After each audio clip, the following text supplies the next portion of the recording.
How to speed up video in Capcut. If you're wanting to speed up your video in Capcut, you can follow up the steps. So first thing is you can open up the Capcut application onto your device. And once it opens up, you can tap on this new project to select up a video that you want to fast forward. For example, this video right here, tap on add and add it on your timeline on your Capcut.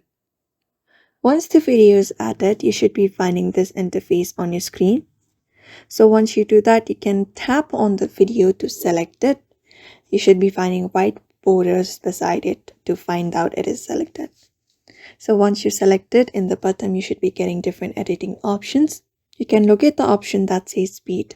Tap on it, and here you should be getting normal, curve, and velocity effects. So if you want to speed up, you can select the option that says normal.